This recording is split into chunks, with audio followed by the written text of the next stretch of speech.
கடகராசிக்காரர்களே, உங்களுடைய பிரபல யோகாதிபதியே குரு பகவான் தாங்க. பாக்யாதிபதி, அதாவது தனம் தானியம் சம்பத்து சௌபாகியங்களை எல்லாம் அள்ளித்தரக்கூடியவர் குரு பகவான் தாங்க. அப்படிப்பட்ட குரு பகவான் இப்போது 12வது வீட்டுக்குள்ளார மறைஞ்சிட்டாருங்க. அப்படி இருக்கிறதுனால பணவரவுக்கெல்லாம் ஒன்றும் பஞ்சம் இருக்காதுங்க. ஆனால் செலவுகள் திரண்டு உங்களை மிதிச்சுக்கிட்டே இருக்கும், உங்களை விரட்டிக்கிட்டே இருக்குங்க. அதனால் இனிவரும் ஒரு வருட காலத்திற்கு சிக்கனமாக இருக்கணும் அப்படிங்கிற முடிவுக்கு வாங்க. அதே மாதிரி அவசரப்பட்டு காசு பணத்தை அள்ளி கொடுக்கறது அதெல்லாம் கொஞ்சம் தவிர்க்க பாருங்க. அதே மாதிரி முறைப்படி கொஞ்சம் நீங்கள் பணப்பட்டுவாடெல்லாம் வங்கிகள் மூலமாக செய்கிறது நல்லதுங்க. நான் கொடுத்தேனே, இல்லையே நீங்கள் கொடுக்கலையே அப்படின்னு சொல்லிடுவாங்க. வங்கி மூலமாக கொடுத்த பணம் மட்டும்தான் நான் உங்கள்கிட்ட வாங்கினேன், மீதி அந்த மாதிரிலாம் எதுவும் நான் வாங்கவே இல்லைன்னு சொல்லிடுவாங்க. அதனால் கொடுக்கல் வாங்கல் எதுவாக இருந்தாலும் முறைப்படி வங்கிகள் மூலமாக நீங்கள் செய்கிறது ரொம்ப ரொம்ப நல்லதுங்க. அரசாங்கத்துக்கு ஏதாவது செலுத்த வேண்டிய வரி இருந்ததுன்னா அதெல்லாம் தவறாமல் செலுத்திட்டிங்கன்னா இன்னும் கொஞ்சம் நலமாக இருக்குங்க. இருந்தாலும் இந்த 12ஆம் இடத்துல குரு பகவான் உட்கார்ந்துருக்கிறதுனால இந்த குரு பயிற்சி சின்ன சின்ன சலசலப்புகளை உண்டாக்குங்க. உங்கள் பிள்ளைகள் உங்களை விட்டு பிரிய வாய்ப்பு இருக்குது. உடனே பயந்துடாதீங்க. பிரச்சனையால் பிரிய மாட்டாங்க. படிப்புக்காக போவாங்க, அல்லது வேலை கிடச்சி உத்தியோகத்தில் போய் உட்காரத்துக்காக வெளிமானம் வெளிநாடு போகிறதுக்கான வாய்ப்புகள் எல்லாமே இருக்குதுங்க. 4ஆம் இடத்தை குரு பகவான் பார்த்துக்கிட்டே இருக்க போகிறாரு. அதனால் சந்தோஷம் எல்லாம் உங்களுக்கு தொடர்ந்து கொண்டே இருக்கும். புது வீடு வாங்கிறதுக்கான வாய்ப்புகள் இருக்குது. எல்லா வகையிலும் ஜெபிப்பீங்க. அம்மாவோட ஆரோக்கியமும் நல்லா இருக்குங்க. அதே மாதிரி நகநட்டு சேரத்துக்கான வாய்ப்புகளும் இருக்குதுங்க. 6வது வீட்டை குரு பகவான் பார்த்துக்கிட்டே இருக்க போகிறாருங்க. அப்படி இருக்கிறதுனால வீண் செலவுகள் கொஞ்சம் குறைய வாய்ப்பு இருக்குது. பழைய கடன் பைசலாகிறதுக்கான வாய்ப்புகளும் இருக்குதுங்க.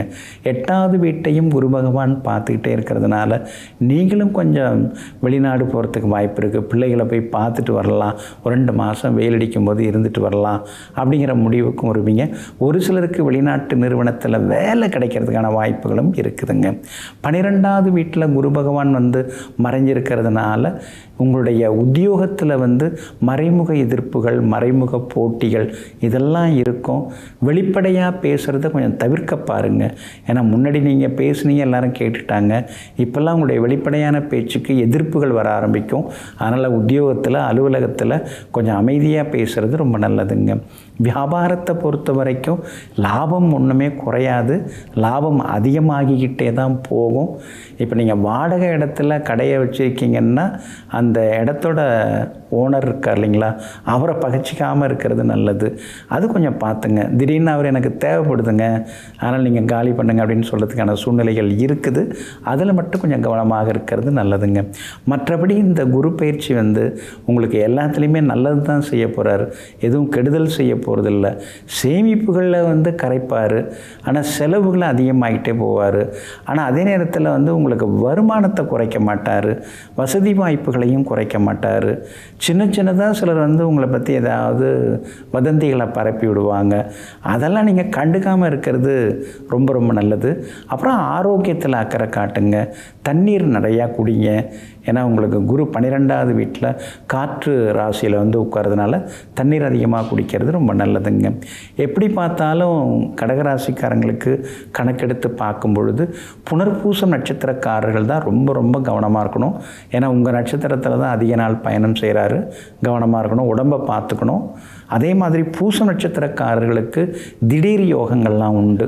இந்த குரு பயிற்சியால் அவங்க தான் அதிகமாக பலனடைய போகிறாங்க. ஆயில்யம் நட்சத்திரக்காரர்களுக்கு செப்டம்பர் மாதத்துலேருந்தே நல்லா இருக்குங்க. இந்த குரு பயிற்சி உங்களுக்கு நல்லதெல்லாமே கொடுக்கறதுக்கு தக்கோலம் போங்க. இந்த தக்கோலம்ங்கிற ஊர் எங்கே இருக்குன்னா அரக்கோணம், பேரம்பாக்கம், அந்த ரெண்டுக்கும் நடுவில் அந்த வழியில் இந்த ஊர் இருக்குது. அங்கே அற்புதமான சிவாலயம் இருக்குது. அங்கே இருக்கிற தட்சிணாமூர்த்தியை நீங்கள் போய் வணங்குறது நல்லது. அங்கே இருக்கக்கூடிய ஸ்ரீ தட்சிணாமூர்த்தி வந்து வலது காலை தரையில் ஊன்றி இடது காலை மடித்து அமர்ந்திருக்கிறார், வித்தியாசமாக உட்கார்ந்திருக்காரு. தலையை சற்று வலதுபுறம் சாய்த்து உட்கடி ஆசன நிலையில் உட்கார்ந்திருக்கார்.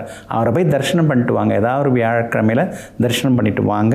அதே மாதிரி தாயில்லா பிள்ளைகளுக்கு துணி உணவு கொடுத்து உதவுங்க, மாதுளம்பழம் தானமாக கொடுங்க. நிச்சயமாக இந்த குரு பயிற்சி உங்களுக்கு யோகத்தை அள்ளி கொடுக்குங்க.